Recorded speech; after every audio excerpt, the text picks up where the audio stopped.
What is my purpose? You make Turok videos. Oh my god.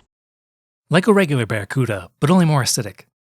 Hello everyone! Today we're going to be looking at Turok Dinosaur Hunter. First disclaimer for the purpose of this video, I'm going to refer to the main character as Turok. His real name is Talset, but he keeps on saying I am Turok over and over. You know, kind of like that one character. I am Groot. No. I'm Batman. Also no. I am the milkman. My milk is delicious.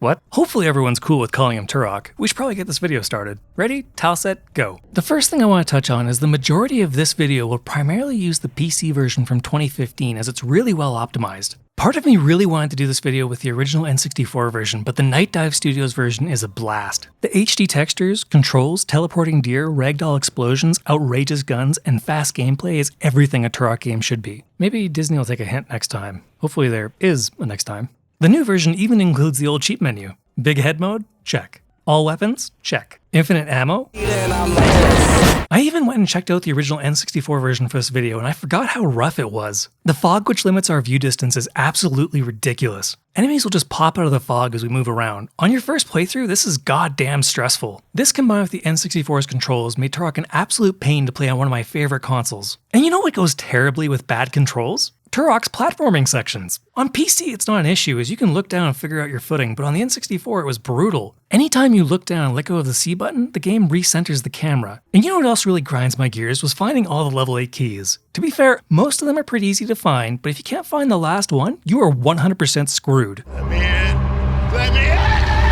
Now, for weapons, there's the typical knife, pistol, shotguns, and rifle. If those were the only weapons in game, Turok would be a tad bit boring. Luckily, the game has some fantastic variety. The Tech Bow's explosive arrows are an excellent example. They're by far the best weapon in early game. There's also a Predator-style minigun. Then there's a pulse rifle, which is also pretty neat. Sad to say the beats per minute are kind of low. No, I'm just resting. I'm just resting. There's also a grenade launcher, but I have a big problem with it. You get grenades from enemies at the very start of the game, but you can't use them until level 4. Why would you tease people like that? Alien weapon? Well, at least it's not a probe. Stop.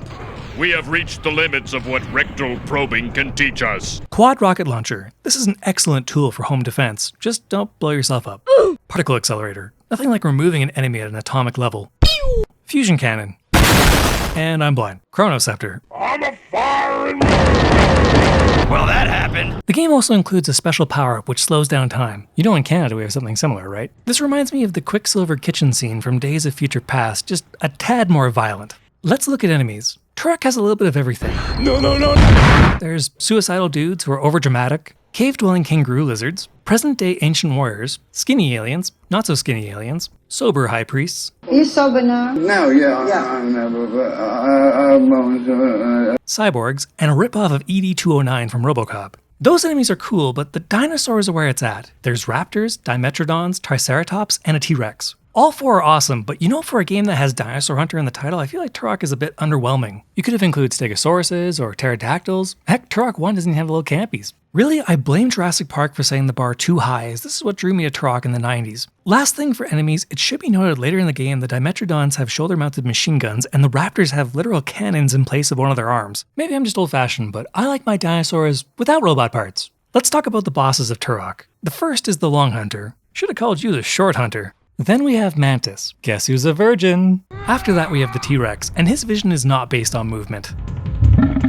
And lastly we have the Campaigner. We didn't come here to campaign. We came here to rock. Cause his name's Turok? Never mind. Let's talk about the plot. Minor spoiler warning. 3, 2, 1, go. Turok's setting takes place in a dimension called the Lost Land, which is essentially the sewer of the multiverse. Yes, everything floats down here. Anything can travel to the Lost Land via random quantum tears, which explains the hodgepodge of critters we encounter. One critter in particular is a man named the Campaigner who attempted to steal Turok's magical satchel but was beaten. In the final blow, the Campaigner was crushed and barely managed to survive. After extensive surgery, his body was repaired with cybernetic limbs. Later, after an undetermined period, the Campaigner re-emerged with an army to capture a MacGuffin called the Chronoscepter. Said MacGuffin would allow our villain to rule over the multiverse and tear up the space-time continuum. Luckily, the scepter was broken apart and hidden throughout the Lost Land. Turok then travels far and wide to reassemble the Chronoscepter and face off against the Campaigner's army. He's the king. A few moments later. Oops. Once we reassemble the Chronoscepter, we face off against the Campaigner, and you could say it's a bit of a knockout. In the original N64 version, the 3 shots from the Chronoscepter wouldn't be enough to destroy him, but in the remaster they made it so you could wipe him out in 3 hits. I actually think this makes a lot of sense considering the scepter is supposed to be supremely powerful. So then in true 90s fashion, the campaigner's fortress then self-destructs and Turok barely manages to escape. One thing that really bothers me in the original ending is that it would show a game over screen, which always made me think this wasn't the true ending. Again, I'm glad they fixed this in the new version. So, in summary, this new version of Turok is a blast and a huge increase in the quality of life from the original N64 version. I'm gonna have to give Turok an A. Thank you all for watching. I really appreciate watching until the end of the video. And lastly, but most importantly, I hope you all have a great day. You could have included stegosauruses or petrodactyls or... Wait a second, you're telling me it's not petrodactyl? No, it's not. Clever girl.